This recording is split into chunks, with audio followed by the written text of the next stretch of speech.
kinuha nila yung budget ng DepEd at isa yan sa mga rason kung bakit ako nag-resign sa Department of Education. Hindi na ako papayag na sa susunod na taon, ganyan pa rin ang gawin nila at ako yung mananagot sa ginagawa nila. Kaya yan yung sinasabi ko, bakit pa tayo mag-question and answer dito para atakihin niyo ako? Ang masusunod lang naman sa budget, 2 tao lang. Diba?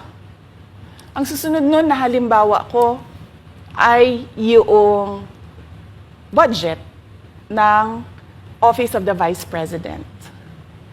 Kung makikita nyo, September 2023, merong lumabas na press release ang Makabayan Bloc. Sabi nila, may meeting kami with Congressman Martin Romualdez. Pinag-uusapan namin ang pagtanggal ng confidential funds. September yon. Pagkatapos noon, nagkwento sa akin ng isang congressman. Sabi niya, lumapit daw sa kanya si Congressman Ko at sinabihan siya na tatanggalin namin ang confidential funds ni Inday Sara. Hindi ba siya magagalit? Ang sagot naman sa kanya nung kaibigan ko na congressman, alam mo, si Inday Sara, walang pakialam sa pera yan. Magtatrabaho yan kahit anong budget. Alam niya yan. Dahil alam din niya, limitado ang pera ng gobyerno. Kaya magtatrabaho yan. Trabaho lang ang gusto niyan. Sinabihan siya. Inulit pa niya yung tanong. Tinanong niya yung congressman, sigurado ka ba na hindi magagalit si Inday Sara? Sabi niya, hindi. Kaya kung makita ninyo, doon sa budget hearing ng Office of the Vice President, ay dinefend namin ng maayos kung paano gagamitin ang confidential funds. Napapabilis ang trabaho, napapadali ang trabaho, dahil nakatarget yung mga proyekto. Pero pagkatapos nung plenary namin sa House, ay kaagad na lumabas, di ba? Walang 2 oras lumabas ang statement ni Congressman Zaldico. Ano sabi niya? Unanimous decision ng party leaders under the leadership of Congressman Martin Romualdez, tatanggalin namin ang confidential funds. At para hindi halata na inaatake nila ako, tinanggalan din nila yung mga iba pang mga departments ng kanilang confidential funds. So nakikita nyo, bumulong ang Makabayan Bloc kay Martin Romualdez. At dahil sa kagustuhan ni Martin Romualdez na hindi siya atakihin, at dahil sa gusto niyang suportahan ang Makabayan at ang NPA, nakinig siya. At ang ginawa niya, tanggalin yung budget. Alam na nila kung anong gagawin nila bago pa kami pumunta sa plenary ng House. Hindi ko alam yon. Kasi nasabihan na lang ako nung kaibigan kong congressman pagkatapos na. Nung nakita ko na nagsabi si Zaldico, tanggalin niya ang confidential funds ng Office of the Vice President. So doon ko na lang naintindihan na aatake sila gamit ang confidential funds.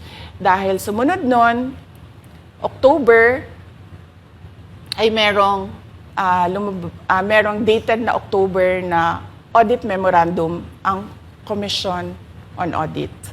Tapos meron silang October 3 na audit memorandum ang Commission on Audit. So sunod-sunod yun, makita mo. Naglabas ng press release ang Makabayan, nag-defend kami ng budget namin, nagsalita si Zaldico, lumabas ang mga AOM ng COA, September, October. Kaya yan din yung rason. Nung nakita na namin at na-confirm namin doon sa audit memorandum ng COA na ito na yon, confirmation ng pag-atake.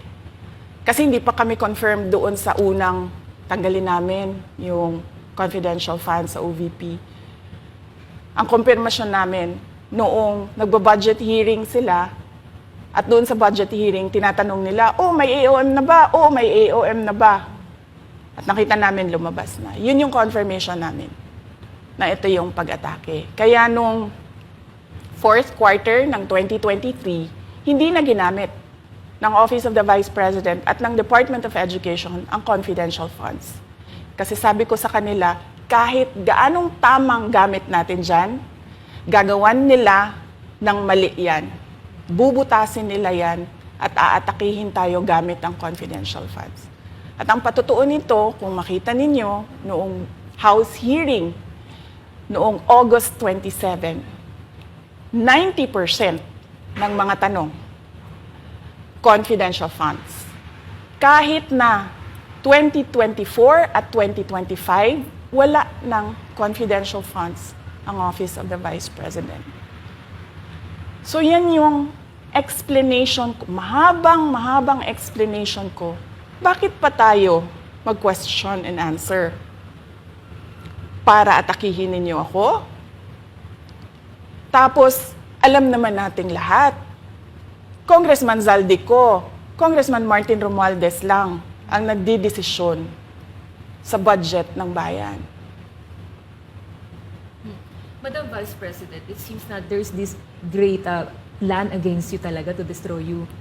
And speaking of plan, kasi during the budget hearing po, may nagsabi kasi doon ng let's stick to our plan. And you also called that person po.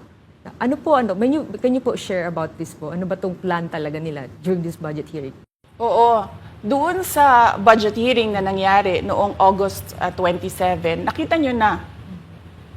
Meron na silang nakahandang PowerPoint presentation, meron na silang nakahandang audiovisual presentation, meron na silang nakahanda na script na binabasa. At yung isa pa nga na congresswoman na sabi niya, wala akong panahon. Basta mahaba ito. Hindi ko mabasa letter per letter. Pero kung makita mo, may nakahanda siya na mga sagot sa mga sinabi namin sa Commission on Audit. Legal points na sinabi namin sa Commission on Audit. Bakit napakadelikado ng ginagawa na kinukuha ang mga dokumento ng hindi tapos at hindi final na audit. So kung makita mo, ganun yun, nakahanda sila. Makikita natin na let's stick to our plan, atakihin natin ito siya. Walang kinalaman sa kanyang Office of the Vice President 2025 budget proposal, kundi lahat ay may kinalaman sa confidential funds na matagal nang may kaso, 3 pa nga ang kaso sa Supreme Court, matagal nang pinapa-audit nila at nagko-cooperate kami doon sa audit. Kaya makikita ninyo kung ulit-ulitin natin yung nangyari noong House budget hearing noong August 27.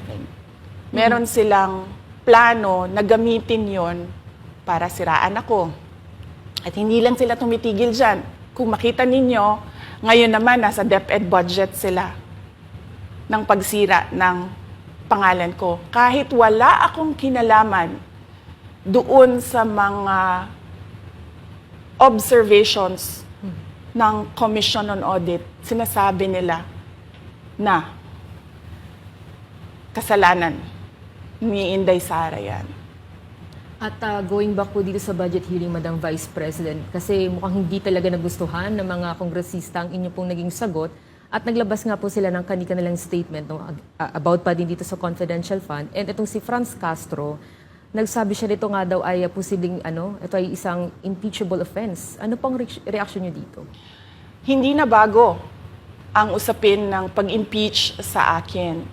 Kung babalik tayo nung nakaraang taon, ay nagsalita na si Franz Castro noong November 2023. Nagsabi na siya, ay pinag-uusapan namin ang impeachment ni Inday Sara. At nagbigay siya ng mga basehan doon sa ifa-file daw nila na impeachment. Kaya tuloy-tuloy lang yan na pinag-uusapan openly diyan sa House of Representatives ang impeachment. At lagi nandyan sa gitna si Franz Castro sa usaping impeachment sa akin. Unang-una, walang misuse ng confidential funds, walang misuse ng funds ng Department of Education. Kaya ngayon, ay pinipilit nilang gawan ng basihan yung mga sinasabi nila na impeachment sa akin. Kaya hindi bago yan na pinag-uusapan ang impeachment. Kasama yan sa plano nila laban sa akin. Ma'am, regarding naman po dito, kasi sa plano daw po nila, ay bigyan kayo ng 0 or 1 peso budget ang OVP po. Kung sakaling mangyari po ito, ano ang magiging hakbang po? Narinig din namin na merong defunding, i-defund daw ang Office of the Vice President budget. Narinig din namin na posibleng piso lang ang ibigay na budget sa Office of the Vice President. Handa ako sa Office of the Vice President na magtrabaho kahit walang budget. Maliit lang yung opisina namin, maliit lang yung operations namin, kaya kayang-kaya namin na magtrabaho kahit walang budget. Alam naman namin na kapartiyan ng pag-atake. Kaya kami, tutuloy-tuloy lang din kami sa kailangan namin gawin para sa bayan. Madam Vice President, panghuli na lang po, no? Sa kabila po ng nararanasan ninyo na pag-atake, kaliwat kanan, at ang kalagayan po ng ating bansa, ano po ang inyong mensahe sa ating mga kababayan? Unang-una mensahe ko sa ating mga kababayan, huwag silang magpadala sa ingay ng politika.